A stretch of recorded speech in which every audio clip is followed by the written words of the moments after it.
Meus amados alunos, bom dia, bom dia, bom dia. E aí, galera, tudo bem com vocês? Tá todo mundo me ouvindo direitinho ou tá um pouco abafado? Bom dia, professor. Bom dia, Elaine, você tá bem? Bom dia, Rogéria, João Tudo Vitor. bem? Que bom, Elaine, fico muito feliz com isso. Bianquinha, bom dia. Larissa, Rogério de novo. Bruno, bom dia. O Breno, eu tô vendo aí. Bom dia, cara. Tudo bom? Show de bola, show de bola. Tá um pouco abafado? Show. Pois eu vou trocar aqui, turma, porque eu realmente queria ter um pouco mais de flexibilidade na aula. Aí eu fui testar o meu fonezinho. E o engraçado é que eu dei aula numa vez com ele. Peraí. E o engraçado é que eu dei aula uma vez com ele e deu certo. Agora ficou bom. Pois é, mas aí agora eu tô vendo que ele não tá bom não. Deve ter acontecido algum problema aí na parafuseta, como dizem. Show, show, show. Pronto. Já tá abafado, acredito que melhorou, Bruno. Aí o Douglas, pronto, tá um pouco abafado, melhorou, acredito. O Igor, bom dia. Bom dia, Laura, Douglas. A Elaine aparecendo. Lívia, bom dia. E o Auri, humilde é aquela pessoa que não sabe tudo. Boa. Que sabe que outra pessoa sabe que ela não sabe. Exatamente. Que ela e outra pessoa saberão muita coisa juntas. Que ela é outra pessoa, nunca saberão tudo que pode ser sabido. Na verdade, que ela deve ser outra pessoa. Bom dia. Poxa, Auri, com um bom dia desse, cara, não tem como um dia ser ruim, né? Poxa vida, gostei. Eu tô até copiando, cara, porque como eu vou me formar em administração, né? Eu tô dando aula para administração em outra instituição, não é na Unifor. E aí a minha aula lá é sobre gestão de pessoas. Cara, tem tudo a ver com o que tu acabou de colocar. Acabei de copiar. Professor. Oi. Oi, Auri. Não é o Auri, é a Auri. Então, eu falei, oi, Auri, eu tô vendo sua foto toda linda, poderosa. Se for para falar do trabalho, não fala agora não, me espera falar. Não, já tá tudo certo. Bom Show. dia. Bom dia. Era só para dar bom dia, que bom. Bom dia, Auri, coisa boa, bom dia para você também. O Bruno tá falando agora, tá top, me perdi, meu Deus. Elaine, boa, Auri. Auri, muito boa, gostei demais. Tá, é porque antes eu tinha falado do Auri, né? Foi mal, Auri, agora que eu tô vendo aqui que você, toda top e poderosa aí nessa sua foto. Show, show, show. E aí, galera, vamos conversar um pouquinho? Já tá gravando a aula, ótimo. Turma, antes de tudo, bora falar um pouquinho do trabalho, tá? Senta que lá vem história, senta que lá vem carão. Na verdade, não vou nem dar carão, não, porque vocês realmente acho que acho que na turma de vocês acredito que não teve ninguém. Para vocês verem, acho que eu só recebi, eu passo trabalho, né? Eu tenho 6 turmas na Unifor e eu passo trabalho para todas. Só um aluno do 7º semestre mandou e-mail e torpedo dizendo que não conseguiu, o resto tudo conseguiu. Turma, parabéns para todo mundo que conseguiu enviar o trabalho, tá? O trabalho, além de desenvolver a habilidade de escrita, de você sair da caixinha, ele requer uma coisa que é muito sagrada para a gente do direito, que é o respeito ao prazo. Então, procure o máximo possível já se antecipar a tudo que a gente vai fazer. Então, hoje, já vou começar a explicar o segundo trabalho, né? Como é que vai ser. E aí, se você já puder, hoje, já comece a fazer, procure se programar para enviar até domingo. Exatamente porque sistemas novos vão ter o tempo todo. Então, em menos de 30 dias, eu, como oficial de justiça, eu tive que trabalhar no SAGE, que é o Sistema de Automação do Judiciário, que é o nosso sistema. A gente já trabalha com PJE, a gente trabalha agora com o SEU, que é o de execução penal, e o sistema vem, assim, de cima para baixo e não tem treinamento. Até um deles, que o sistema que a gente trabalha, por exemplo, teve um treinamento, mas o treinamento não tinha mandado no fluxo. Então o cara ficou assim, tá aqui o sistema, não tem mandado para eu apresentar, então imaginem. E isso vai acontecer quando você for advogado, quando você for juiz, quando você for promotor. O CNJ vai deixar um sistema. Eu sei que o Flávio é novo para todo mundo, e eu fiquei muito feliz, muito mesmo, como vocês conseguiram se superar e entregar a tempo. Então mantenha isso. E tenho certeza, turma, que nós somos, desde o primeiro dia da faculdade aqui, vocês estão sendo avaliados, isso está determinando o futuro de vocês, desde o primeiro dia da faculdade, turma, na verdade, o que eu quero dizer é que você está construindo a sua carreira. Então, entregar o trabalho no tempo, participar das aulas, tudo isso faz muita diferença. Hoje mesmo, eu acabei de mandar mensagem para um ex-aluno, ele até respondeu aqui, que ele hoje é um amigo mesmo, de passar o fim de semana comigo, na casa de praia e tal, e para mim ele é uma referência. Ele saiu aí também da Unifor, e o nome dele é o José Vitor, veio de Sobral, então, assim, passou por muitas dificuldades, não em relação ao financeiro, mas em relação a você se mudar, né, para estudar, como tantos milhões de outras pessoas que vêm do interior para estudar aqui em Fortaleza. E ele, turma, desde o primeiro dia de aula, ele se portava de uma maneira que era notório como ele era brilhante. E aí eu tenho um grupo de pesquisa, né? No momento a gente não está fazendo seleção, e ele participou, acho que tinha uns 50 pessoas. E ele se tornou meu bolsista da FUNCAP, e depois de passar por uma seleção fora do comum, mas você via que ele era um menino muito diferenciado. E vocês vão ter na faculdade, vocês vão conhecer um professor que ele é desembargador, que é o professor Mário Parente. Como eu rezo todo dia para terem mais desembargadores como ele, porque ele é incrível, fora do comum ele. De querer prestatividade, de querer que o processo judicial ele tenha celeridade, e ele é muito exigente. O professor Mário Parente, ele é conhecido por ser muito exigente. E aí, no primeiro dia que o Vitor se formou, ele já estava advogando, tal, já engajado em vários escritórios. Aí o professor Mário Parente disse assim: Vitor, eu vou assumir a primeira Câmara Criminal do TJ. Você quer ser coordenador? Então ele se formou com 23 anos, ele já é coordenador do TJ, onde ele está até hoje. E aí eu falei com ele aqui para ele vir conversar com vocês exatamente sobre essa percepção dele de como ser aluno. Porque durante a faculdade vão surgir várias oportunidades para vocês. Vai surgir a oportunidade de você ser monitor, de você publicar artigo, de você ser bolsista de iniciação científica, participar de grupo de pesquisa, e aí tudo que a gente faz conta. Então, assim, eu fiquei muito, muito feliz mesmo, e aí parabéns, galera, por vocês terem conseguido, pelo menos a grande maioria, ter enviado o trabalho no prazo, certo? Aí alguns ficaram, olha lá, checa lá se eu recebi, o Ava já checa. Quem me pediu, né, eu até já pedi para me mandar uma foto no WhatsApp, para eu mostrar como o Ava já coloca lá avaliado. E, assim, essas dificuldades tecnológicas, elas vão existir, não é só na faculdade. Então, não adianta colocar, a culpa é da não sei o quê, a culpa... Não. Tudo que acontece na nossa vida, a culpa é nossa. Professor, me matriculei ontem. A culpa é nossa. Professor, deixei para a última hora a internet deu pau. A culpa é nossa. Tudo a culpa é nossa. Tá dando para entender? Então, assim, no mundo real, que é o qual a maioria de vocês está sendo preparado para... não tem essa questão de segunda chance, nem que você vai falar com o juiz porque sua internet deu problema. E aí a gente, enquanto professor do direito, enquanto educadores, eu me vejo muito mais como educador do que um dador de aula. Eu não estou aqui só para dar aula. Então a gente tenta desenvolver essas habilidades, certo? De vocês. Parabéns. A notícia boa, para quem não entregou, é porque eu não trabalho com postergação de prazo. Eu até deixo bem claro na orientação da atividade. A notícia boa, para quem não entregou, é que a Unifor ainda está em período de matrícula, né? Então, por quando finalizar o período de matrícula, provavelmente eu estendo um pouco mais o prazo de entrega da atividade 1, certo? E talvez o da 2. Eu, sendo vocês, não me confiaria nisso, certo? Então, assim, eu me coloco muito como exemplo, e como a gente não se conhece, não está em sala de aula, vocês não sabem muito como é que eu funciono, e nem dá para vocês fofocarem entre si, porque o aluno é bicho desgraçado, né? Eu sou aluno também. A gente sabe até a vida do professor e sai fofocando com outro, aquela comédia toda, mas, assim, coisa virtual, ela atrapalha um pouco isso. Mas, por exemplo, eu, enquanto oficial de justiça, eu recebo quase 200 mandados por mês, e eu tenho um prazo. E eu não posso perder esse prazo. Se eu perder esse prazo, eu recebo logo a notificação. Se eu não entregar o mandado de volta, eu sofro processo administrativo disciplinar. Então, além disso, eu trabalho na Unifor, trabalho em outra instituição, dou aula para cursinho, muito embora eu esteja parado, porque eu não estou mais saindo de casa, e aí eu não estou nesses cursinhos, mas também ainda sou aluno. E para vocês terem noção, na segunda-feira, o professor, seja lá por qual motivo, ele não quis dar aula, ele passou um documentário. Pessoal, hoje não tem aula não, assiste um documentário, lê esse texto, e até quarta, essa aula foi segunda à noite, e até quarta, 3h30 da tarde, vocês têm que enviar um relatório falando do texto, fazendo uma ligação do texto e do documentário. Então, a gente não teve uma semana como vocês têm. A gente não foi para escrever uma página, a gente tinha que escrever 6 páginas.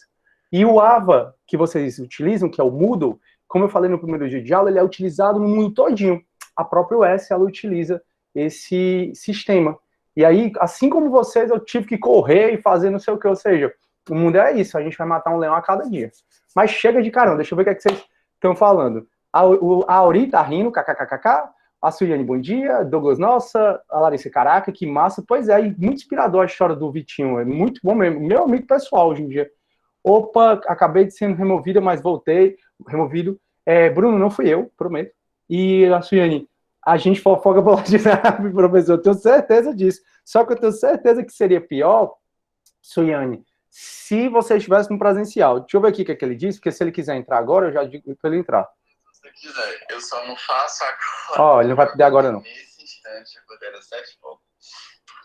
Eu fui dormir, era mais de 2 horas da manhã. Pronto, eu vou mandar aqui o link para ele, turma, aí se der para ele entrar até a hora da gente acabar a aula. Ó, se der para entrar. Peraí. 9, 10. Pronto. Show. E aí, galera, pronto, o resto tá tudo bem? Ó, o Davi teve problema, não tem problema. Só consegui entrar agora, desculpa o atraso. Não, tranquilo, Ricardo. Turma, criem o hábito sempre de entrar no e-mail da Unifor. Porque quem colocou o e-mail no grupo, eu cadastrei, e toda terça e quinta você recebe o lembrete da aula. Aí quando você clicar nesse link, você já entra direto aqui, sem que eu precise te aceitar, entendeu? Se for antes das 8, não tem problema não, que eu aceito todo mundo. Mas, tipo assim, a internet deu pau, o cachorro morreu, não sei o quê, eu quero entrar na aula depois das 8. Aí procurem sempre ver se vocês entram no e-mail institucional e clica nesse link. Mas também, se não achar no link, não tem problema, eu sempre aceito aqui, certo? Beleza? A Fernanda vai falar. Problemas com sono, né, Davi? Esse eu também tenho um problema. Meu povo, professor, pode falar. Posso só tirar uma dúvida com você? Claro. É porque, assim, eu queria tirar uma dúvida referente ao trabalho. Eu tinha Certo. falado até com você no WhatsApp que eu tinha feito a minha matrícula em cima da hora e já tinha sido passado o trabalho. Aí você me explicou que eu tinha que fazer meia lauda. Tem algum problema? Eu entreguei ontem. Não combinei com você? Pronto, se eu combinei com você, você tá combinado, não se preocupe, não. Não tem problema, né? Não tem, não precisa nem já falar. Falou, já tá falado, você já tem um contrato lá, eu já lhe mandei, já tá escrito, se eu vier tirar ponto seu, ó, tá aqui, ó, e você já começa a exercer. Tá bom, professor, obrigada, viu? Um prazer, Fernanda, seja bem-vinda, linda. Aí só prestem atenção, quem tá sendo o primeiro dia de aula, eu tô doido pra começar a aula, não tô falando a verdade, mas é porque eu preciso falar com vocês antes de algumas coisas. Quem tá no primeiro dia de aula, recomendo demais que vejam as aulas que estão salvas no YouTube. No AVA tem um link lá para você ver as aulas no YouTube, tá bom? Inclusive essa está sendo gravada, já vai para o YouTube também. A Camila, pronto, Camila, eu quero chegar nesse ponto. Alguém vai falar? Eu, professor. Pode falar, Auri.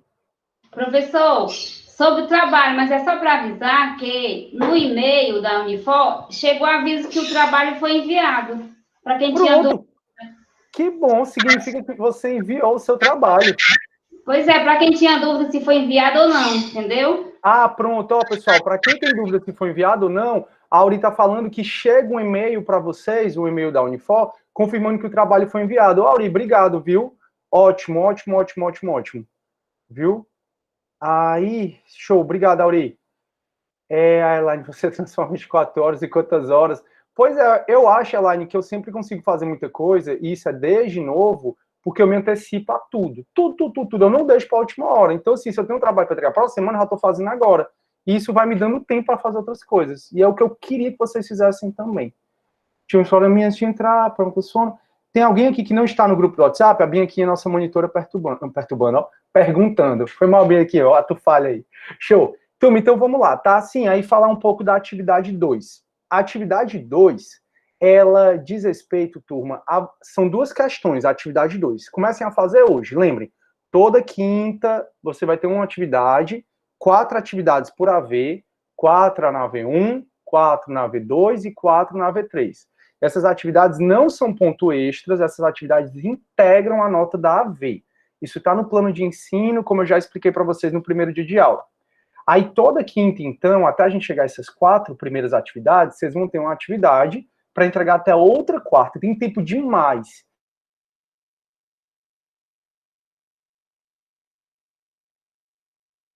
Para entregar.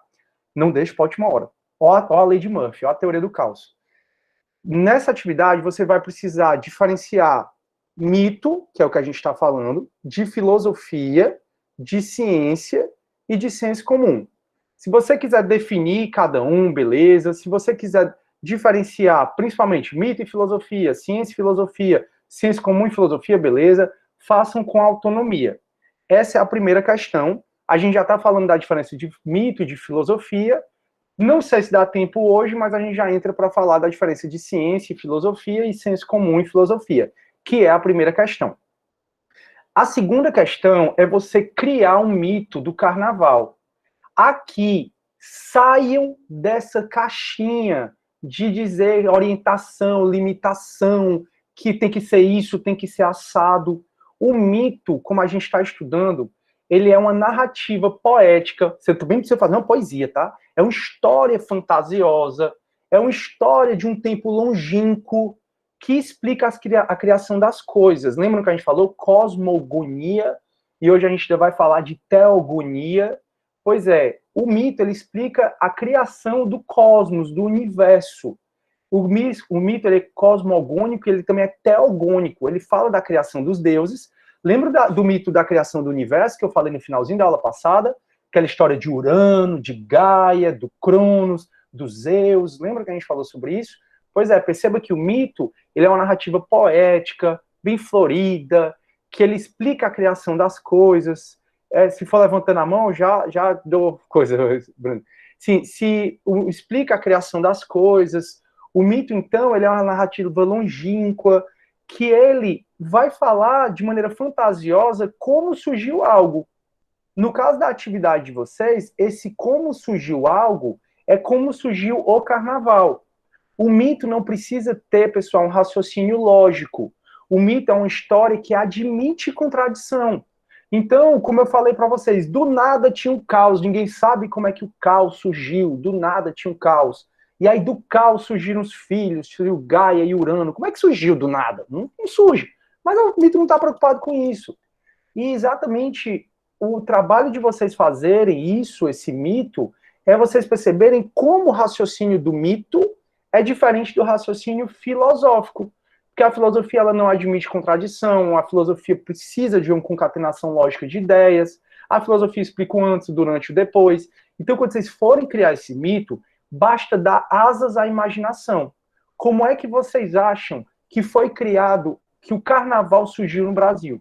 Carnaval tem que surgir de alguma coisa. E para inspirar vocês, por exemplo, tem um livro que é um dos livros que eu mais gosto. Se eu tivesse com o meu fone de ouvido sem fio, eu podia aqui atrás pegar esse livro, que é de um autor baiano incrível. Se você quer respirar a Bahia, a cultura da Bahia, alguns já devem estar aí com ele na cabeça, se chama Jorge Amado.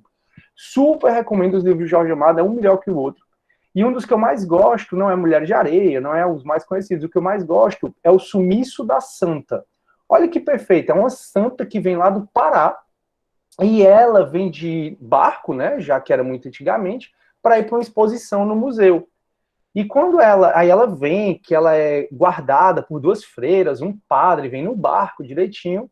O fato é que quando ela atraca em Salvador, ela atraca na época do carnaval. E aí, do nada, essa santa, que era em tese de barro, ficava lá paradinha, tal, uma escultura de uma santa, ela se transforma numa baiana, numa negra linda, que sai do barco dançando carnaval e se perde no meio da multidão. Aí o livro narra 24 horas do povo atrás dessa santa. Só que fala muitas coisas da Bahia, fala de carnaval, fala... Então isso é muito legal. Então, estou falando isso para ajudá-los. Então veio uma santa, do nada se transformou numa mulata, e a mulata começou a rebolar, e o outro gostou, e o outro começou a bater, sei lá, no tambor. Turma, dê asas à imaginação de vocês, certo? Não tem limitação. O problema dos colégios é que eles muitas vezes não ensinam a gente a pensar. Você fica... Eu vejo a minha sobrinha, né, que tem 15 anos, a pobre coitada, porque ela tá, né, passando ensino médio, essas coisas todas, blá, blá, blá, blá. A própria minha sobrinha é muita limitação. O colégio, ele tolhe muito. Parece até um modelo fordista de produção de carro. Então, como é que produz o carro? Dessa forma, tem que ser assim, assim, assim, assim, assim. E assim, eu acho que os colégios muito tolhem essa parte, né? artística, de pensar fora da caixinha, que é uma coisa que a filosofia ajuda a gente a fazer. O Breno ia falar e depois eu leio os textos. Pode falar, meu amigo. Então, a minha pergunta era se o carnaval tinha que... o quão entranhado no Brasil tinha que ser o carnaval. Porque, como eu disse, por exemplo, podia ser tem vários povos que tem carnaval. Ou tem um carnaval de Veneza, tem um carnaval Mardi Gras, não sei o quê. Então, tem um carnaval ancestral que eu poderia contar a respeito também. Então, é esse tipo de pergunta. O quão tem esses deuses brasileiros? Quais são esses deuses? Tem os deuses do... Enfim. Cara, na tua cabeça, como é que surgiu o carnaval? Qual carnaval? Até falei para vocês na aula passada, o carnaval, na verdade, não surgiu no Brasil, surgiu em Veneza. Mas não importa, não tem errado. Um mito é a sua história, é a sua autoria, é uma história que você vai contar. Não, porque por um segundo você falou do Brasil, então eu tive essa distinção, se podia ser já o carnaval ancestral. Pode ser qualquer um, não tem limitação. Eu acho que até nas orientações eu coloquei foi surgimento do mito, surgimento do carnaval. Eu não lembro se eu limitei no Brasil, mas se você quiser falar do carnaval das galáxias, não tem problema não, só como é que você acha que surgiu o carnaval. Professor. Pode falar, professor. Só lembrando que no semestre passado teve um menino que falou do Cristiano Ronaldo, colocou junto do mito do carnaval. Ai, foi legal que só. Foi muito engraçado. Eu cheguei em sala, né? Aí eu tinha passado essa atividade, aí eu disse assim, galera, quem quer apresentar? Eu nunca forço vocês a fazer nada. Vocês, por exemplo, estão aí de câmera ligada, desligada, fiquem bem à vontade, né? Eu gosto, sempre a Janaína tá de câmera ligada, o Breno tá aí de câmera ligada, acho massa. Mas, assim, se você não quiser, também não tem problema nenhum. O fato é que eu digo, galera, quem quer apresentar o mito do carnaval? E foi um menino, que aí a Bianquinha tá lembrando, e ele foi apresentar o mito dele da origem do carnaval. E ele era tão fã do Cristiano Ronaldo, que ele criou todo um mito do surgimento do carnaval por conta do Cristiano Ronaldo. E quando ele descrevia o Cristiano Ronaldo, nossa, o cara, acho que ele babava, não era bem aqueles... Era um cara de porte atlético, muito inteligente. Só depois que ele disse que era o Cristiano Ronaldo, aí todo mundo começava a rir. Foi muito bom. Então, assim, o cara pegou e você ia sair da caixinha, sair dessas limitações, dessas obrigações que a sociedade tanto impõe a gente. É sair da caixinha. Show. Então, professor, pode criar... desculpa. Eu posso criar um deus do nada? Tipo... Pode. É como eu disse, galera, não tem limite. Tem nada a ver com contexto histórico. Eu posso criar um contexto histórico, né? Pode. Não tem problema, Amanda. Não tem problema. Galera, é isso. Olha como é difícil a gente sair da caixinha. Faz 2 horas que eu tô falando a mesma coisa. 2 horas que eu exagerando, obviamente. Mas, assim, eu entendo, porque eu também já passei por esse processo de vestibular. Não pensem, marque a resposta A, mesmo que você não concorde. A resposta é essa, você não pode postar... E é isso que eu passei por isso, vocês passaram por isso, que a gente vai sendo tolhido para não pensar. E aqui a ideia é para a gente pensar. É tão complicado que o fato de eu falar que não tem regra é difícil de vocês assimilarem. Galera, não tem regra. Professor, eu quero fazer que do caos surgiu uma negra, linda, mulata, um carnaval começou... Pode, fica à vontade. Dê asas à sua imaginação, vire escritor. Façam coisas que fogem do lado racional do cérebro. Pintem, dancem, toquem instrumento musical, porque aí a gente é muito acostumado a racionalizar as coisas. Vamos para o outro lado? Ah, professor, mas filosofia é razão. Filosofia é razão para sair da mesmice, para sair do quadradinho. Então é isso que eu acho que é bacana. Essas atividades... Pode falar, Bianca. Eu vou até pedir, foi o Enzo que fez. Eu vou até pedir o texto, aí eu posso ou ler no GED, ou então mandar lá no grupo. Pode ser, mas pergunta, obviamente, se ele autoriza, né? Sim. Eu sei se ele autorizou, a gente fala o nome dele aqui, vai dar certo. Ele vai fazer nada, que ele é gente boa. Ó, o Davi vai colocar o Neymar, o pai tá on. Voltei, aí todo mundo tá rindo. Professor, não é fácil sair do quadrado. Realmente, não é, Fernanda. Pois é essa reflexão que eu faço com vocês. E, turma, quando eu faço essa reflexão, pelo amor de Deus, não é criticando, não. É só mostrando como a gente veio no modelo de ensino que faz a gente estar dentro da caixinha o tempo todo, obedecendo aquelas regras e tem que ser assim. Eu não tô falando também que você não tem que obedecer a regra. Óbvio que tem, senão você vai preso. Mas, assim, sair dessas regras que não vão afetar ninguém, tipo, num texto que você escreve, que é só você e o texto, é só você o papel, ou que você digita no Word, que mal vai fazer você não ter regra? Nenhuma mesmo. Enfim, eu falei para vocês na aula passada que se eu estivesse em casa eu ia recomendar vários livros sobre mitologia legais. Tem um livro que, se você já sabe sobre mito, conhece mito, eu recomendo fortemente, mas se você está se interessando pela matéria agora, eu não começaria por esse. Esse aqui, que eu recomendo para se você já conhece mito e quer aprofundar mais ainda a questão dos mitos, saber outros mitos que nem existem, fazer relação com outros mitos. Esse aqui é incrível. Foi até recomendado pelo professor Humberto Cunha. O professor Humberto Cunha é um professor incrível, ele é do programa de mestrado e doutorado, ele dá uma disciplina chamada Direitos Culturais. O outro livro, para quem está começando, turma, eu juro que eu não achei. O pior que eu estava lendo um dia desses, que eu sempre releio aquele livro. Eu já procurei aqui, feito doido. Mas depois, na próxima aula, provavelmente eu já achei.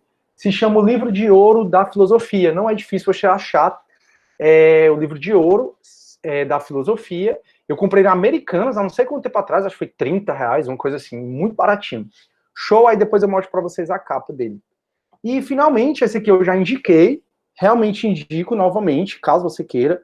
Pessoal, professor, preciso comprar esses livros para passar na sua cabeça? Ou passar na sua cabeça, para passar na sua disciplina? Saiam da caixinha, não, você não precisa comprar livro nenhum para passar na minha disciplina. Estudando pelas aulas, ou indo para os GEDs, inclusive, você passa na disciplina, até sem ler a Marilena Chauí, que é o nosso livro base, né? Pelo menos nessas unidades iniciais. Então, até sem ler a Marilena Chauí, você vai ser aprovado na nossa disciplina. Contudo, se você quer sair da caixinha, aprofundar um pouco mais, recomendo demais. Professor, quanto é que você está ganhando da Editora Globo? Nada. Bem que eu queria ganhar. Por exemplo, na aula passada, eu falei sobre o budismo, falei só rapidamente sobre o taoísmo e o confucionismo, né? Só mencionei, na verdade. Você abre aqui, é um livro super legal que você não precisa ir do começo. Você vai e abre qualquer canto. Então, assim, ó, abri aqui, aí tá aqui, ó, o Buda, né? Ó, Siddhartha Gautama. Aí tem uma páginazinha assim, ó, 2 páginas para você ler sobre a vida do Buda, eu acho super legal. Tem sobre o taoísmo, confucionismo, então assim, se você quiser aprofundar um pouco mais os assuntos, esse livro aqui, ele é muito show. Mas como eu disse, eu não preciso comprar se não quiser. Eu tenho várias dessa coleção aqui e adoro. Professor, não é fácil, quadrado, show. Pode falar, Breno. Lembrei agora de uma pergunta Professor, que eu tentei fazer. Fala, Dani. Pode falar, Breno. A pergunta que eu tentei fazer, aulas atrás, meu microfone estava ruim, que era sobre o confucionismo e como ele afeta a ética de trabalho deles. Que lá eles morrem de trabalhar. Tem gente que, no Japão, por exemplo, e na China, cai morto no metrô indo para o trabalho porque trabalhou demais, 16 horas por dia. E eles sentem-se obrigados a isso. É aquela coisa da coesão social. Não sei se é muito cedo para trazer isso. Pois mas eu tentei perguntar isso antes. Na verdade, isso não faz parte da nossa matéria, né? Eu disse porque a gente ia falar sobre filosofia oriental só porque eu acho interessante vocês saberem um pouco.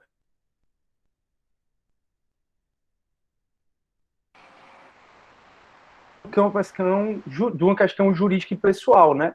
Então, dentro dessa questão toda, como é que você faz para alcançar a paz, o bem-estar? E para Confúcio, ele é muito voltado nos princípios básicos do que você precisa. Porque se a gente pensar bem, turma, a gente não precisa de muito para viver, não. A gente não precisa do carro do ano, do celular, de nada. A gente pode viver de maneira muito simples. E aí, realmente, existe essa questão do regime de trabalho, existe a questão da sobrevivência. Então, o cara tem uma família. Tem essa questão que a empresa não tem tanta direitos trabalhistas. Galera, esse tanto de direito trabalhista que se tem é mais no Brasil e outros cantos não tem esse direito todo que a gente acha que tem, não. Nos Estados Unidos, por exemplo, você pode até sair licença maternidade, mas você não ganha o salário. Aqui não, que a mulher passa 6 meses, né, tendo licença. 13º salário, férias. Muitas vezes, quando você sai em férias, você não ganha nos outros países. Você pode até sair de férias, mas você não ganha. Aqui você sai de férias e ainda ganha um terço. Então essa quantidade de direitos trabalhistas que se tem é muito mais no Brasil do que qualquer outro povo. Qualquer outro povo não posso dizer, mas pelo menos a maioria dos países. E é uma coisa que você vai estudar muito em direito do trabalho. E daí porque tem a questão de não ter tanta opção, né? Porque, enfim, tu precisa botar a comida na mesa da tua família. E aí tem que se submeter a esses regimes que tu tá falando. Não, mas é famoso também no Japão. Ele tem uma qualidade de vida bem alta. Então, não acho que se tanto por falta de opções. E é cultural também. Uma questão cultural muito forte. E não é que a filosofia do povo, acredito eu, estou falando bem leigamente, você vai me corrigir abertamente aí. afete todas as classes de maneira igual. Pronto. Assim, na verdade, eu não vou corrigir ninguém aqui tá para corrigir ninguém. E, Breno, acho que a gente está fugindo um pouco, cara, e não é nem que eu quero discutir isso, é porque a gente tem uma outra matéria para dar.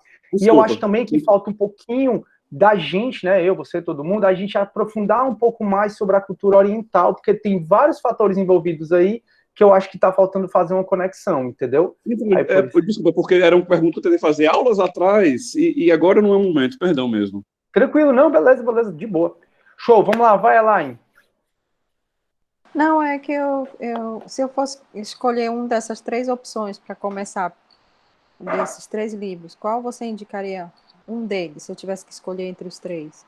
É muito pessoal, porque depende muito do tempo que tu tem para se desprender. Mas, realmente, o amarelinho, esse aqui, ele é muito bom, porque ele não te prende, nem te obriga tu ler tudo de uma vez, entendeu? Tu vê, o professor falou do Confúcio, como o Breno aí perguntou, o confucionismo. Tu abre aqui e lê um pouco sobre o confucionismo. Eu falei sobre Tales de Mileto, aí tu abre aqui e fala sobre Tales. Aqui é mais para aprofundar a matéria, certo? Bem mais para aprofundar a matéria, caso você tenha mais curiosidade. Então, eu recomendo demais esse aqui, porque eu acho que vai valer para o semestre todo. Fechou? Valeu. Mas eu não sei nem se tá dando tempo de vocês lerem da Marilena Chauí. Galera, a gente já tá... Tem que se multiplicar, igual a você. gente já viu a introdução da Marilena Chauí, capítulo 1, e provavelmente hoje a gente já termina o capítulo 2. Então, já tem aí quase 3 capítulos, né, da primeira unidade. Que a primeira unidade da Marilena Chauí é o capítulo... A unidade 1 da nossa disciplina é o capítulo 1 a 4 da Marilena Chauí, da unidade 1. Então tem muita coisa já para vocês lerem. Vai dar certo, Deus está vendo, viu? Até quarta-feira no trabalho? Sempre entrega, sempre eu passo na quinta e você tem até a outra quarta para entregar. Sempre. Tá bom, obrigada. Vai dar certo, Deus está vendo. Show. Podemos, turma, voltar para a nossa aulinha? A escrita da Marilena Chauí é bem legal, eu também gosto muito da Marilena Chauí. Então, para esse primeiro mês, né, agosto, setembro, o livro da Marilena Chauí é muito bom. Depois a gente vai passar para outra unidade, aí eu falo para vocês, e depois a gente vai sair um pouquinho da Marilena Chauí. O livro dela é muito bom. Show. Turma, o que é que a gente andou conversando, né? Desde o início. Eu não vou revisar tudo desde o início, não, porque não dá. Mas o que eu queria que vocês resgatassem na memória de vocês é que, diferentemente da filosofia oriental, né, que a filosofia oriental é muito mais um código de condutas do que uma filosofia de pensar no cosmos, né, como foi a nossa inicialmente. Então, o que é que diferencia muito a filosofia oriental da ocidental? É que a oriental ela tem uma proximidade muito grande da religião, exatamente porque a filosofia oriental, como o budismo, que é uma filosofia, como o confucionismo e como o taoísmo, que é uma filosofia e são tidas como religião também, elas tratam de códigos de conduta. E no âmbito ocidental, o código de conduta é dado pelos livros sagrados, pela Bíblia, pela Torá, pelo Alcorão. Já a filosofia ocidental, o berço dela, que foi na Grécia, que hoje é a Turquia, que foi na Grécia há 7 séculos antes de Cristo, com um cara chamado Tales, que veio da cidade de Mileto, na Turquia, os primeiros filósofos se perguntaram muito sobre a questão do mundo, do universo, que é a tal da cosmologia que eu conversei com vocês. Cosmo significa universo, logos, de logia, significa estudo do universo. Então, nessa primeira atividade, a 1, né, que acabou de passar, eu perguntei a vocês, turma, o que é que os primeiros filósofos se perguntavam? Eles se perguntavam, pessoal, muito sobre questões relacionadas ao mundo, ao cosmos. Então, questões como, por que os seres nascem e morrem? Por que um semelhante dá origem ao seu semelhante? Por que tudo muda? Então, ele observava uma árvore e via essa árvore mudando. Por que a doença, ela invade... Olha a pergunta que se fazia há 7 séculos antes de Cristo, que a gente continua fazendo agora. Por que a doença invade nosso corpo e toma o nosso corpo, tira a nossa cor, tira a nossa força e nos definha? Então, perguntas sobre o mundo, por que a gente nasce, cresce, reproduz e morre? Por que um semelhante gera outro semelhante? Por que os seres nascem e morrem? Enfim, são perguntas que os primeiros filósofos faziam, que é a história da cosmologia. Aí na aula passada a gente também conversou sobre algo que vocês deveriam ter colocado na atividade 1, que é exatamente por qual motivo a filosofia ocidental ela nasceu na Grécia. A filosofia ocidental nasceu na Grécia por conta dos arquipélagos gregos, ou seja, a Grécia ela é um país que ela é recortado pelo mar, então era fácil eles virarem viajantes. Então, como eles viajavam, eles tinham contatos com os babilônios, com os egípcios, com os persas, com os chineses, com tailandeses, com vários outros povos. E hoje mesmo eu vou entrar numa discussão, e aí eu vou até perguntar o que vocês acham, para quando eu entrar nessa discussão a gente conversar um pouco, se os mitos, o que a gente está conversando, os mitos são essas histórias, né, que os gregos trouxeram de outros países, os gregos criaram, se os mitos, eles fizeram parte do nascimento da filosofia, ou se não. Mesmo sem os mitos, a filosofia, ela nasceria, se a filosofia ela não precisa dos mitos. A gente vai já conversar sobre isso. Mas os fatos dos gregos serem viajantes e tinham contatos com outros povos, faziam eles saírem da caixinha. E eles conversavam bastante com os outros povos e traziam cultura de outros povos e também tragavam um pouco da cultura deles para outros povos. A invenção do calendário, que eles conseguiram perceber que a natureza era cíclica e que a natureza tinha leis, que não era só a lei de Deus. Então, muitas vezes, tá muito frio porque Deus está com raiva da gente. Percebeu-se que um ano depois estava muito frio de novo. Percebeu-se que a natureza sempre tinha as 4 estações, né? E aí foi possível a invenção do calendário, que a natureza é cíclica. Também a questão da invenção da moeda. Então, a invenção da moeda fez com que o grego pudesse racionalizar mais as coisas. Então, tá aqui o quanto de moeda vale esse copo. Então, tem que ser algo justo. Então, o grego foi racionalizando as coisas. E, como eu disse sempre, não dá pra gente falar de filosofia, turma, sem falar de razão. Então, viagens marítimas, invenção do calendário, invenção da moeda, invenção da política. Então, ir para a ágora e discutir e tentar fazer com que o seu ponto de vista seja aceito pelos demais cidadãos faz utilizar a racionalidade. A invenção da política permitiu também que os gregos criassem certas leis, lei dos homens, e não mais a lei de Deus. A Grécia era muito... Pode falar. A invenção da política veio depois desses avanços? Veio junto, né? Veio junto com os avanços, até porque para decidir se ia fazer um navio, teve que alguém, um grupo de pessoas, decidir se podia ou não mandar as embarcações. Aí esse grupo de pessoas foi crescendo. Então, assim, foi junto. Entendi. Show. Então, turma, viagens marítimas, invenção do calendário, invenção da moeda, desenvolvimento da vida urbana, a invenção do alfabeto. Então, os fenícios inventaram o alfabeto e os gregos trouxeram. Então, o alfabeto, ele possibilita mais uma razão, uma racionalidade humana. Então, essas são as razões pelas quais a filosofia ocidental surgiu na Grécia. E por que a gente discute hoje filosofia ocidental e não a oriental? Exatamente por uma questão histórica, como eu falei para vocês.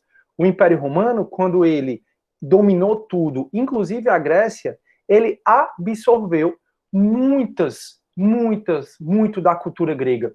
E por ele ter absorvido muito dessa cultura grega, ele fez com que fosse disseminado por demais países, até que nós fomos colonizados por pessoas que tinham também essa tradição romana.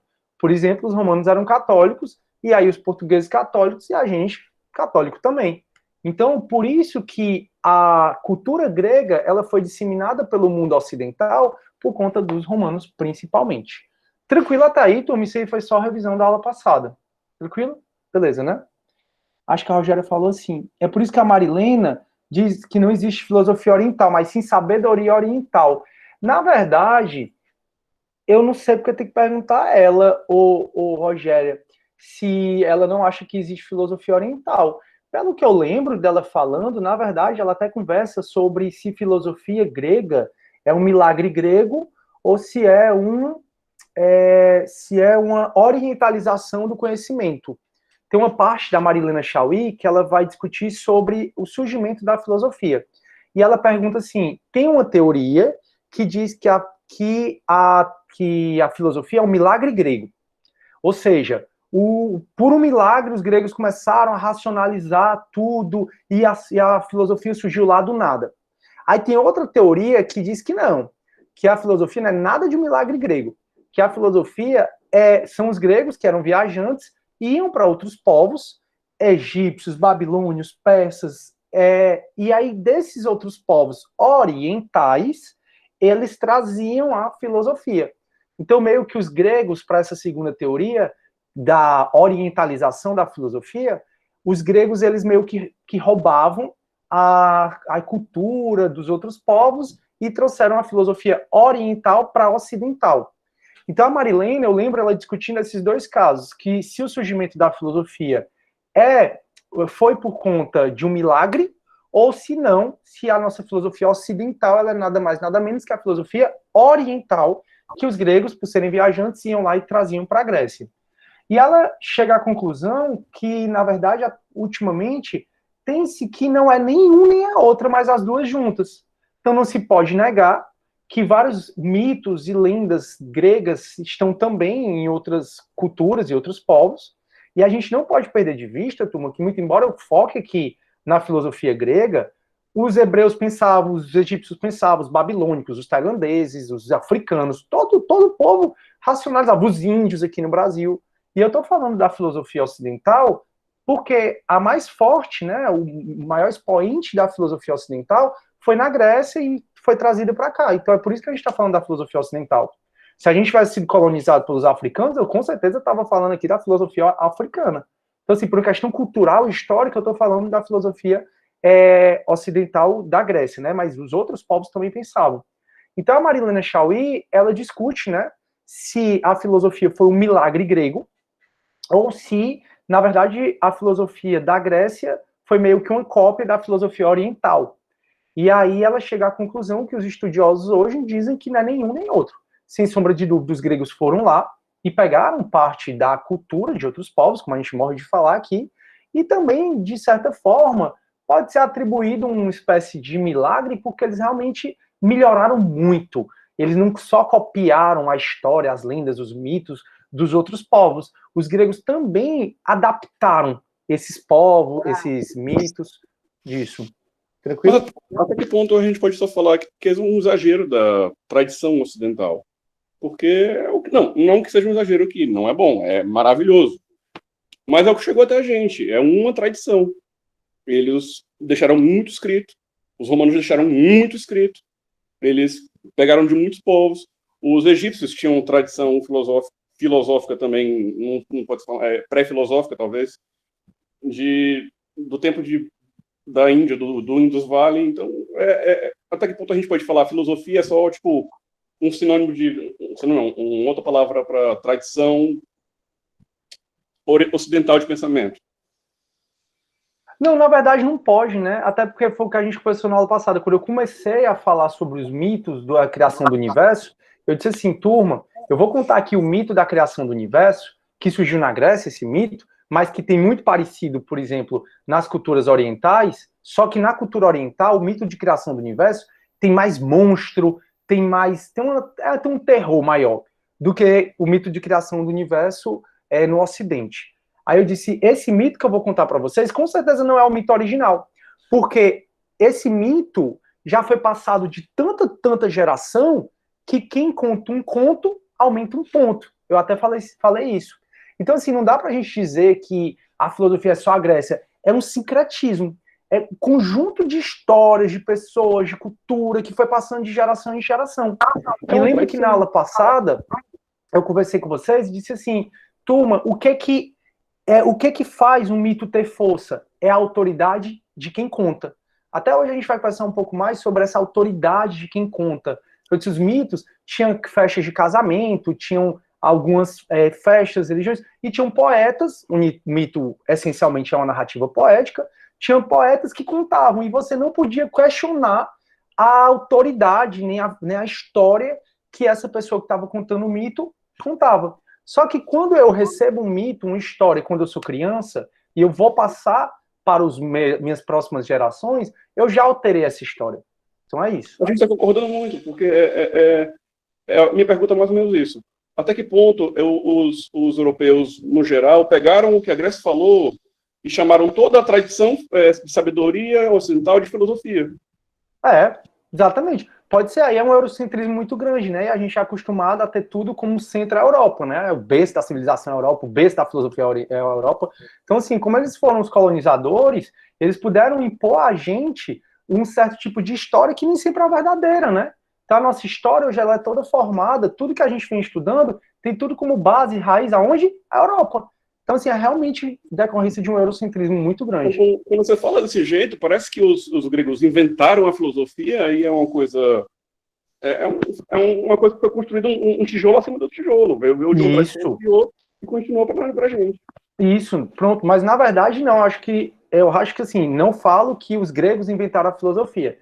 O que a gente coloca é que o berço da filosofia foi a Grécia, mas sempre haviam dizendo que isso veio sendo modificado e que outros povos também pensaram bastante, e que chegou até aqui por conta dos romanos. E o que eu acabei de discutir em relação a Marilena Chauí é que ela diz a filosofia é um milagre grego ou a filosofia ela é oriental.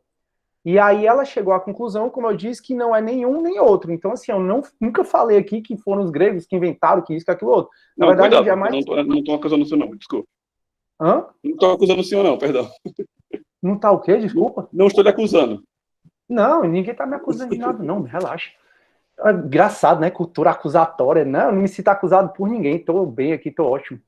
Sim, então, turma, não é nenhuma coisa, não é outra. Não dá pra gente pensar, como já teve uma teoria que pensou, que a filosofia era um milagre grego, e a filosofia não foi, assim, esse milagre grego todo. É óbvio que, aí, como eu disse, são as duas coisas juntas. É o fato dos gregos serem viajantes e terem assimilados as lendas, os mitos de outros povos, mas também eles tiveram mérito. Os gregos modificaram essas lendas, como a lenda, por exemplo, da criação do universo, que eu acabei de falar. Se você for ver a criação do universo no mito oriental, é uma coisa muito parecida com o que eu contei para vocês em relação a Gaia e Urano, só que é uma coisa muito mais monstruosa, e os gregos não, eles meio que suavizaram. Então, assim, não é nem um milagre grego, também não é nem uma questão da orientalização. É a cultura, é povo. Então, assim, o que eu estou contando para vocês vai impactar em umas gerações infinitas, como o que o professor contou há 100 anos atrás está me impactando hoje, e assim vai havendo a modificação. Deixa eu ver aqui o que a galera está falando. Prof, acho que a política na Grécia era mais organizada. O Bruno tá engraçado hoje. Sara, mas nenhuma das teorias foram aceitas, né? Pois é, Sara, não, já foi aceita uma teoria, depois foi aceita outra, e aí são séculos, século XX, foi aceita a teoria de que eles era a orientalização, outro século foi, enfim. Hoje, aceita-se que é as duas coisas. Aí a Raquel, ela traz mesmo essa discussão, professor, o posicionamento dela é de retirar os exageros das duas teorias, exatamente, que é o que eu estou falando, não é nem uma coisa nem outra. Mas realmente ela diz que a sabedoria de outros povos não se pode confundir com a sabedoria de outros povos, exatamente. Cada povo, tanto é que a sabedoria, por exemplo, dos índios não dá para confundir com a sabedoria dos africanos, que não dá para confundir com a sabedoria dos mexicanos, cada povo tem a sua sabedoria. Mas se você pensar, povos que tiveram contato, e até povos que são distantes uns das outras, têm lendas em comum, têm coisas em comum. Então, o que a gente tem de mitologia grega tem em comum em mitologia oriental, que tem em comum em mitologia nórdica. Então, assim, realmente não pode. Professor, às vezes quem, assim, na Bíblia, né, católica, quem falava muito mitos, assim, era Jesus, né, na parte, assim, porque se tornava parábolas. Tem alguma diferença entre parábolas e mitos? Pronto, na verdade, se você for pensar, o mito não deixa de ser uma parábola. Eu acho que você quer dizer é metáfora, que a Bíblia ela é muito cheia de metáfora e de parábola mesmo. Mas, assim, a Bíblia é muito mais metáfora para a gente conseguir entender várias coisas. Por exemplo, a maçã envenenada, a cobra falante. Isso são histórias, né, alegóricas para explicar as coisas. É muito parecido o modo de funcionar da Bíblia com os mitos. Só que a Bíblia ela faz muito essa metáfora para a gente conseguir assimilar uma lição, uma história, um código de comportamento. Deu para entender, Ricardo? Respondi, não respondi? Sim, sim. Show. Aí a Raquel, ela traz uma discussão, foi? Gabriel, Pessoal, bom dia. Lendo um livro sobre a filosofia africana, e me ficou claro que muito da filosofia grega foi extremamente inspirada nas escolas de mistérios egípcios, sem sombra de dúvidas. E acabamos não vendo esses conhecimentos acabamos não vendo esses conhecimentos, exatamente. Então, lembre que eu sempre estou dizendo, uma das razões da filosofia ter surgido na Grécia é exatamente pelo fato deles serem viajantes e eles tinham contatos com os egípcios, com os hebreus, com os babilônios, e eles puderam assimilar parte da cultura deles. Então, quando você fala que muito da cultura grega vem dos egípcios, vem dos babilônios, vem dos fenícios, vem do... Tá correto, corretíssimo. Aí outra pergunta, professor. Fazendo um paralelo com Heidegger, que dizia que só poderia se filosofar em alemão na filosofia moderna, filosofar é mais no conteúdo ou na forma de se racionalizar? Assim, não vamos falar de Heidegger, só Heidegger não, porque é muito extremismo, né? Assim, deixa eu só responder aqui o Vitor, ele vai entrar 9 horas, que é o que eu falei para vocês. Sim, não vamos falar de Heidegger, não, porque Heidegger é mais extremismo. Inclusive, a Hannah Arendt, né, ela teve um flertezinho com Heidegger e tal. E, assim, o alemão, até você pode ver pelas grandes guerras mundiais, ele tem essa questão, ou pelo menos tinha, né, essa questão do arianismo, de que eles são o povo perfeito, ideal, que só eles devem povoar o mundo, que todos os outros devem ser dizimados, e por aí vai. E o Heidegger, como um bom alemão, né, talvez ele tenha esse posicionamento de que a filosofia tem que ser feita em alemão, a filosofia pura. A gente não vai para esse extremismo. Pessoal, nenhum extremismo é bom. Nenhum. Lembra a história do Buda? Ele vivia na fartura, no amor, não sei o quê, e depois ele foi e viveu, se abstraiu de tudo, viveu no outro extremo, sem comer, sem nada, e acabou que o Buda viu, não é o extremo, é o equilíbrio. Então, Heidegger ele é muito extremista.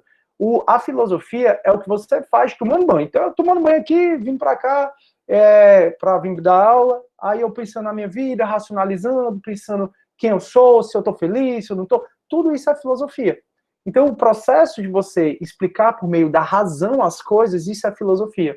O processo de você ter respeito pelo conhecimento, tratar o conhecimento como uma verdade relativa, que a gente vai discutir um pouco mais isso na frente, é algo que é filosofia. O processo que a gente está fazendo aqui, tentando achar respostas lógicas à coisa, isso é filosofia. Sempre lembrando, tá, que a filosofia, o menos importante para ela são as respostas, tá? Que a filosofia mais se preocupa são as perguntas. Quando a gente for falar, por exemplo, de maiêutica socrática, você vai ver que a técnica de vários psicólogos é a maiêutica socrática. Quando vocês forem ver processo penal, processo civil, quando vocês forem ver o direito em si, ou quando vocês virarem advogados, promotores, juízes, vocês vão perceber que a maiêutica socrática de Sócrates é utilizada até hoje, ou seja, a filosofia de Sócrates é utilizada até hoje. Uma técnica de Sócrates de fazer perguntas é utilizada até hoje. Por que eu falei da maiêutica socrática? Porque a maiêutica socrática é a técnica de você fazer perguntas em cima da resposta. Pergunta em cima da resposta. A gente vai conversar sobre isso. E com isso dar a luz ao conhecimento. Então, outra coisa, na modernidade, né, tem René Descartes, que cria o método científico. É um filósofo que cria um método que a ciência usa até hoje. Então, o ato de filosofar, ele está permeado no nosso dia a dia. É você tentar explicar as coisas por meio da razão. Isso é filosofia. Não vamos para Heidegger, não, pelo amor de Deus. A Rogéria, entendi, obrigada. O Hernandes, Santo Agostinho de Hipona e Santo Atanásio de Alexandria foram pensadores gigantes do continente africano. Foi, e dentre eles a gente estuda Santo Agostinho, viu, Hernandes? Muito obrigado pela contribuição. A gente vai estudar isso em filosofia da Idade Média. A Raquel, falei errado acima, corrigindo. Mas realmente ela diz que a sabedoria de outros povos não se pode confundir com a filosofia grega. Certo, tranquilo. Acho que essa parte aí a gente já entendeu. Se não entendeu, tu pergunta. Todo mito tem um ensinamento. O mito geralmente explica a criação da coisa, né? Por isso que é a cosmogonia, ou criação dos deuses. Por isso que é a teogonia. Então o mito ele é uma narrativa poética que admite contradição, que é uma história que fala de um tempo muito longínquo, o tempo que só tinha deuses aqui, e o mito, turma, ele é muito atrelado à cosmogonia ou à teogonia. Cosmo, universo, gonia, criação de. Então, o mito é uma história que explica a criação do universo, ou explica a criação dos deuses. Essa é mais a questão. Então, todo mito tem um ensinamento, o mito, ele pelo menos explica a criação de algo, ou de algo, do universo, ou dos deuses. Na política vem o Leviatã. Leviatã é algo que vocês vão estudar mais, turma, se a gente vai falar um pouco de Leviatã aqui, mas é só nos contratualistas. Vocês vão falar muito em ciência política em Leviatã, pelo menos é para falar. E também, quando vocês forem ver filosofia do direito, aí Leviatã volta de novo. Lícia, Tales de Mileto deu uma receita de como fazer a filosofia no Ocidente. Lícia, a grande ponto do Tales de Mileto é o fato dele sempre, turma, foi ele o primeiro a propor uma nova forma de pensar. Porque antigamente as civilizações aceitavam de Tales de Mileto, é aceito, ninguém sabe nem se isso é verdade, mas antes de Tales de Mileto, a explicação do universo com base nos mitos, em histórias, com contradição, era aceita. E Tales chegou, galera, bora tentar pensar aqui, racionalizar como é que a gente faz isso? Então, Tales de Mileto, ele acabou que foi o primeiro a fazer, foi o primeiro a conseguir, a propor uma forma diferente de pensar, por isso que ele é o primeiro filósofo. A Raquel, as parábolas não são narrações sobre a origem das coisas, uma diferença já, parábolas são mais metáforas, exatamente. Aí, Larissa, tudo demais é veneno, já dizia a filosofia contemporânea, a filósofa contemporânea, minha mãe. Tudo demais é veneno. Por falar nisso, turma, eu sou todo equilibrado, todo assim, eu tento ir pra academia, e não, né, malhar em casa, né, tento ler, ok, assistir televisão, ok, tudo mais no equilíbrio. Mas quando se fala de doce, aí só pra gente relaxar aqui um pouco. Aí ontem eu tava aqui na boa, aí disse, que vontade de comer Cookmania. Aí depois, que vontade de comer São Paulo. Aí eu pedi 1 quilo de Cookmania, 1 quilo de São Paulo, sorvete de leite ninho com Kinder, pedi bem uns 10 cookies. Galera, eu comi tanto, que eu tava tão cheio, que 3h30 da manhã eu tava pilhado, não consegui dormir. 3h30 da manhã eu não tinha dormido ainda, porque com açúcar, né, geralmente as pessoas são assim, tu fica muito doido, né? Pai, se Deus quiser, nunca mais eu faço uma besteira dessa na minha vida, porque o problema da minha vida é esse diabo deste doce. E quando é sorvete, que é geladinho, hein? Vamos lá. A Sara, o povo tá indo. Nada, hora manda um pouco pra cá, acabou, foi tudo. Eu congelei acho que uns 2, 3 cookies, eu tinha comprado uns 10, e o São Paulo tem quase mais nada, mas fiquei muito cheio, pessoal, não quero mais fazer isso não. Acho que é porque a gente vai ficando mais velho, né? E o metabolismo vai diminuindo. Então, antigamente, eu tinha a idade de vocês, eu comia, 10 minutos depois eu tava com fome. Hoje em dia não tem mais isso, não. Hoje em dia eu fico muito cheio. Mas acordo morrendo de fome, né? Acordei morrendo de fome. Aí todo mito tem um ensinamento, já foi. Prof, o que seria um senso comum? Lícia, eu tô tentando chegar lá, vai dar certo, viu? Acho que na próxima aula a gente chega no senso comum, que é exatamente a tarefa de vocês, diferenciar mito, filosofia, ciência e senso comum. Aí a Raquel, as parábolas não são narrações sobre a origem... Não, já fui. Sara, o senhor pode repetir o conceito de cosmologia? Posso. Logia vem de logos, que significa estudo. Então, biologia, esse logia, estudo. Biovida, estudo da vida. Cosmologia, logia, que vem de logos, que significa estudo, significa razão. Então, o estudo do cosmos, o estudo do universo, cosmologia. Filosofia, você lembra de cosmologia. Os primeiros filósofos eram do período cosmológico. A gente, quando chegar no parte de falar de períodos da filosofia, aí eu vou dizer, galera, o primeiro período da filosofia foi o período da antiguidade, filosofia da antiguidade, que tinham 4 subperíodos. O primeiro é o período cosmológico, onde os primeiros filósofos, aí, Anaxímenes, Anaximandro, Tales de Mileto, Pitágoras, Heráclito, Parmênides, eles discutiam sobre o universo. Daí porque o primeiro período mesmo da filosofia é o período cosmológico, o que é o estudo do universo. Tranquilo? Já os mitos, eles são atrelados à cosmogonia. Gonia, criação de, e mito, e cosmo, universo, como vocês sabem. O Vitor acabou de dizer que vai entrar aqui, certo? Ele hoje é professor de pós-graduação, o cara se garante hoje. E ele é bem novinho, acho que ele tem 24 anos. Ser rica para gastar com comida. Meu mal, é esse aí. Comida e viagem. Mas eu não tô podendo viajar, né? Vamos comer. Aí, a Raquel, professor, somos gêmeos. Abismada agora. Também tento me desdobrar. Em 1000, inclusive, tua alimentação, sabe? Mas sorvete me dá. E eu pensando, somos gêmeos. Digo, Vala, ela é gêmea de alguém? Ou então eu pensei, Vala, mas ela tá falando dos signos gêmeos, que eu não entendo muito, não. Aí, de horóscopo. Aí o Douglas, me senti representado, doidão do açúcar, infelizmente, kkkk. Aí o Davi, Professor, já pode encomendar a minha confeitaria. Temos boas opções de doce. Me manda, cara, o Instagram que eu dou uma olhada. Sendo bom, eu encomendo mesmo. Adoro brigadeiro. Eu também falo a mesma coisa, professor. Final de semana já estou comprando de novo.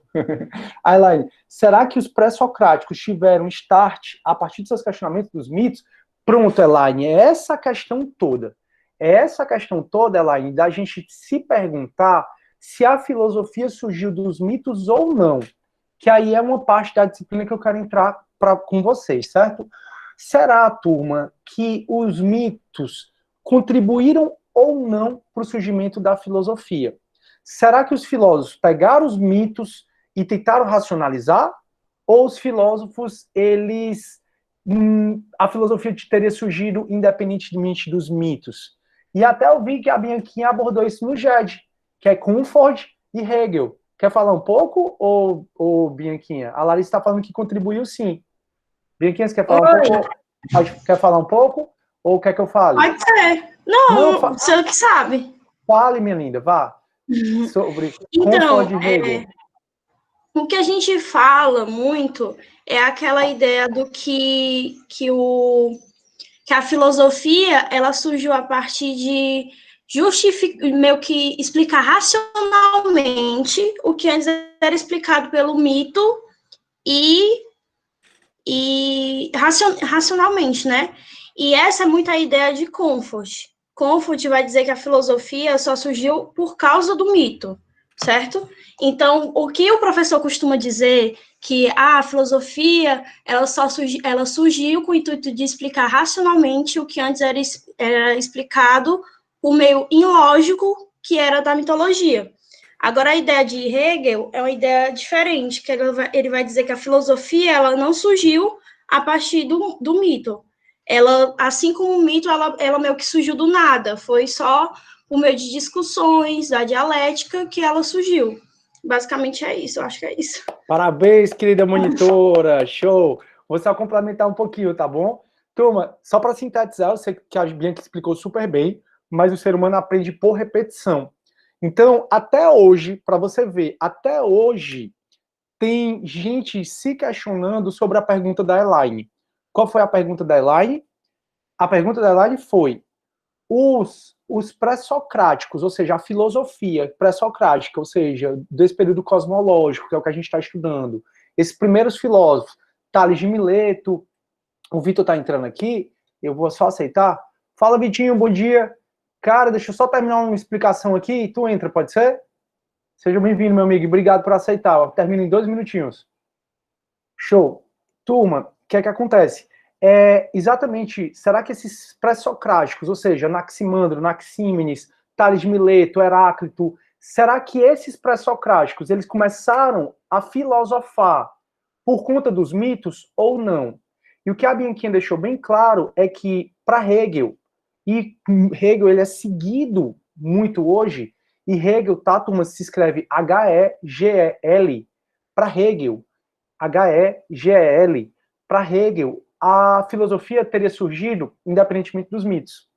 Para Hegel, que ele tem seguidores até hoje, mesmo que não existissem os mitos, a filosofia teria surgido. Em outras palavras, era através de discussões, tudo que a gente falou das condições do surgimento na Grécia, por conta disso que a filosofia teria já surgido. Então, pelo desenvolvimento urbano, pela invenção da política, pela moeda, pelo alfabeto, pelas viagens, a filosofia teria surgido para Hegel, independentemente dos mitos. Então, para Hegel, os mitos não contribuem em nada para o nascimento da filosofia. Já para um cara chamado Comfort, os mitos, ele muito embora admita contradição, os mitos eles querem explicar algo. E se você procurar bem para Comfort, nos mitos tem uma certa racionalidade, tem uma certa razão. Então, para Comfort, os mitos, ele dentro dessa racionalidade, os primeiros filósofos, e aí é Tales de Mileto, que é o primeiro, Pitágoras, Anaximandro, Anaxímenes, Heráclito, Parmênides, que a gente vai falar sobre eles ainda. O fato é que esses primeiros filósofos, eles pegaram os mitos e racionalizaram ainda mais. Então, para Comfort, não existiria filosofia se não existisse mito. Para Hegel, mesmo que não existissem os mitos, a filosofia teria nascido. E aí, qual lado vocês estão? O que é lado? Aí, turma, deixa eu só fazer o seguinte, porque o Vitinho provavelmente deve estar um bocado de coisa para fazer. Eu vou chamá-lo e a gente continua a nossa discussão, tá? Quem é o Vitor, tá? O Vitor é meu amigo pessoal, hoje foi meu aluno, assim como vocês, para quem não estava aqui no começo da aula. O Vitor, ele é um exemplo ele foi um exemplo de aluno, ele é um exemplo de profissional, seja enquanto ele advogou, seja como estagiário, seja como agora coordenador lá da primeira Câmara Criminal do TJ. Muito cedo se formou e o professor Mário Parente, desembargador, já o convidou. Foi meu bolsista de iniciação científica, fez parte do meu grupo de pesquisa. Ele, hoje em dia, já concluiu a primeira pós-graduação dele e ele já é professor dessa pós-graduação, tendo sido convidado exatamente pelo que ele representa enquanto professor. Então, a ideia de eu chamar o Vitor é que ele possa estimulá-los, possa falar um pouco sobre a vida dele, para você perceber e se estimular, né? Porque tem tanta oportunidade na faculdade. Tem você publicar artigo, participar de grupo de pesquisa, ser monitor, participar dos GEDs, participar de questões de dança, de teatro, de atletismo, enfim, você pode desenvolver suas habilidades ainda mais dentro dessa universidade, desse universo que é a universidade. Vitinho, tá pronto, meu amigo? Olá, filho. Show. Se tu puder aparecer pra galera te ver. Estão vendo? Show. Seja bem-vindo, meu amigo. Consegue me escutar direitinho? Sim, tá tudo perfeito. Vou desligar meu microfone. Show. Pronto. Beleza. Bom dia, pessoal. E como o professor disse, gente, o meu nome é José Vitor. Tá falhando, viu? Só para te avisar, tá falhando. Se tu puder começar de novo. Tá melhor? Sim, tá bem melhor. Tá escutando, Sidney? Sim, tô escutando, meu amigo. Pronto, acho que sim. Beleza. Então, gente, bom dia para vocês. Como o professor Sidney falou, meu nome é José Vitor. Eu agradeço imensamente a oportunidade de estar aqui com um bate-papo rápido com vocês. Prometo não dar muito tempo da aula do professor Sidney, que eu sei que é precioso. Mas ele me convidou aqui para falar um pouco da minha curta trajetória, né? Já depois de formado, e um pouco da vida na graduação. E muita bondade dele me utilizar como exemplo. Mas, assim, gente, que o objetivo que o professor Sidney queria na nossa conversa é que eu pudesse trazer algumas perspectivas que eu tive na minha formação, na minha vida acadêmica ao longo do tempo, para trazer para vocês. E alguns frutos que eu consegui colher desse período de luta, de estudos, de academia, para ter assim, um pouco de norte para quem está começando também a vida assim. Eu sou formado em Direito pela Universidade de Fortaleza, entrei em 2013, me formei no mês de 2008, cursei a faculdade ao longo de 5 anos e meio, e sempre tive, gente, objetivos muito bem definidos do que eu queria na faculdade. Os primeiros semestres são sempre muito conturbados, a gente se questiona se é aquilo mesmo que a gente quer. Se alguém ainda estiver passando por isso, saibam que é perfeitamente normal esse tipo de questionamento, esses conflitos internos que a gente passa sobre a escolha do curso, sobre a escolha da nossa vida profissional, é tudo perfeitamente normal. A partir do momento que a faculdade vai avançando e que a gente vai passando a pouco mais de conhecimento do que é que realmente é o direito, do que é que consiste, quais são os diversos campos de atuação, as habilidades que a gente tem de trabalhar, a gente adquirindo uma tranquilidade maior e uma confiança e uma certeza maior do que a gente quer. Perfeitamente normal. Então, eu sempre tive muita consciência do que é que eu queria, a partir do momento que eu me decidi, que eu tive consciência de que eu estava no curso certo, e procurei sempre, dentro da faculdade, galgar os caminhos que a Unifor proporciona. Tem na cabeça de vocês, pessoal, que a Unifor ela é uma instituição que vai dar o mundo a vocês se vocês quiserem. É aquela instituição que vai dar de pesquisa, de trabalho, tudo vocês precisarem, a Unifor vai dar o suporte. Eu sempre defendo a Unifor com esses dentes, eu acho assim, é a minha casa, de verdade. Me formei ao longo de 5 anos e meio, ao final da faculdade, todo mundo queria sair, eu não queria, porque eu me sentia muito na Unifor, mas porque é realmente um lugar que acolhe a gente, que dá toda a oportunidade. Nós temos diversos professores que estão dispostos a nos ajudar, a nos orientar, e que vai dar um universo de campo para a gente fazer. Eu fui monitor da disciplina de Direito Penal Processual Penal, fui pesquisador, bolsista do professor Cisne, comecei como pesquisador no grupo de pesquisa dele. Conforme foi avançando e os trabalhos sendo publicados, ele me convidou para ser bolsista dele, onde as responsabilidades aumentam, a cobrança aumenta, mas é condizente com o que você está.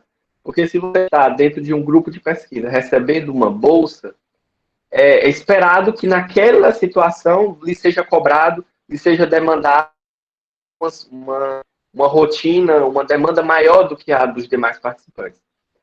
E isso é muito gratificante, gente, porque ele coloca numa situação que você passa a ser conhecido como aquilo que você está fazendo. É muito importante, pessoal, que dentro da faculdade, vocês procurem ter desde cedo consciência de qual área vocês querem atuar, do que é que vocês querem fazer, para que quando for da metade da faculdade para o final, vocês já comecem a convergir as atuações de vocês. Todo mundo tem o seu tempo. Todo mundo tem a sua hora de fazer as coisas. A gente vive, pessoal, numa vida extremamente acelerada, numa geração extremamente ansiosa, que a cada dia quer mais coisa, quer mais rápido, e a gente tem sempre que estar nos comparando com o outro. Então é muito importante que a gente tenha consciência das nossas limitações e do nosso tempo. Tudo vem no nosso momento. Eu costumava muito me comparar com os meus amigos que tinham muitas atividades, que faziam isso e aquilo, e eu, no começo da faculdade, tomava conta das disciplinas. E aí, com o passar do tempo, a gente vai adquirindo um estágio, adquirindo uma monitoria, um estágio voluntário, e aí, ao longo da nossa trajetória acadêmica, ao longo de 5 anos e meio, ou 5, nós vamos traçando algumas metas e vamos alcançar aquilo que a gente quer. Então, é muito importante que desde cedo a gente tenha essa determinação e esse foco para o que a gente pensa em agir no futuro. Eu sempre tive uma paixão muito grande pela advocacia criminal. O direito penal, o processual penal é a minha grande paixão desde cedo.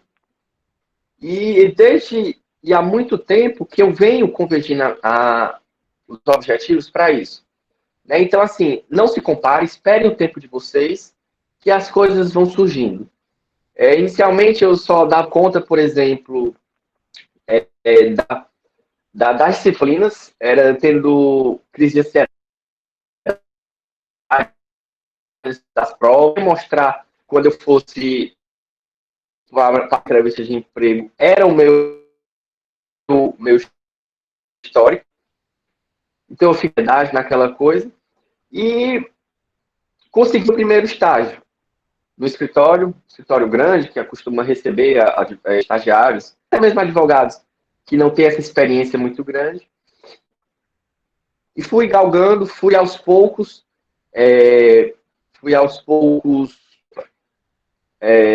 traçando as minhas metas, os meus objetivos, saindo de um estágio mais tranquilo, indo para um estágio com a maior cobrança, ao ponto que eu cheguei, gente, no meu terceiro estágio, eu já era comparado com os advogados. Eu era o Vitor estagiário, mas eu era o Vitor que tinha as responsabilidades dos advogados. Quando os clientes ligavam para o escritório, eles procuravam a mim.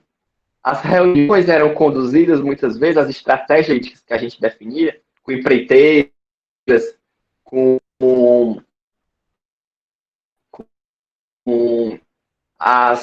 um conhecimento técnico da área que a gente não tem, mas precisa de um advogado para nortear essa estratégia jurídica. muitas vezes isso era conduzido por mim no meu 7º semestre de faculdade.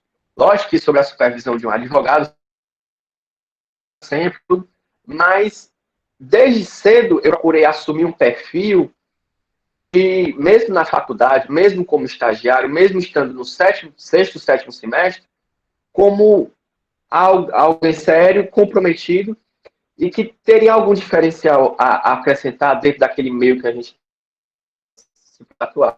E isso, aos poucos, me foi trazendo frutos.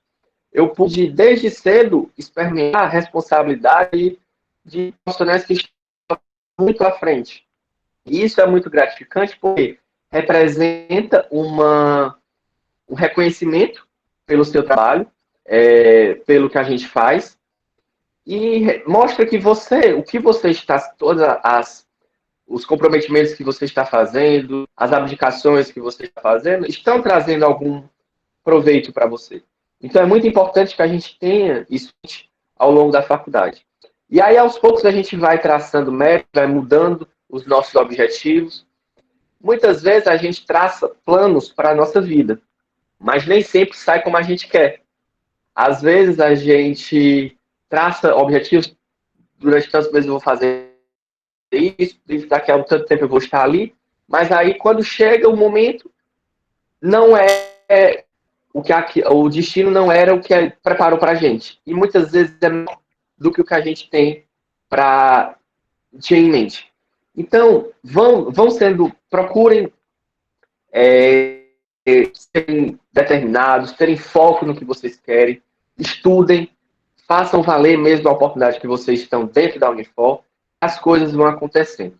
Depois de sair de um escritório que trabalhava de manhã, de tarde, de noite, só saía do escritório, às vezes nem para aula eu ia, o que é errado, viu? Não faço. Para fazer prova, eu abdiquei, saí dessa situação e entrei, procurei uma outra oportunidade de estágio que me permitisse abarcar outras oportunidades. Foi então que eu entrei no Tribunal de Justiça, como estagiário da Secretaria da Primeira Câmara Criminal. E nessa oportunidade, como o estágio do tribunal na época era curtinho, eram 4 horas, eu tive a possibilidade de entrar no programa de monitoria, onde eu fui monitor da professora Leiliane, processo penal. Entrei no grupo, fiz a seleção do grupo de pesquisa do professor Sidney.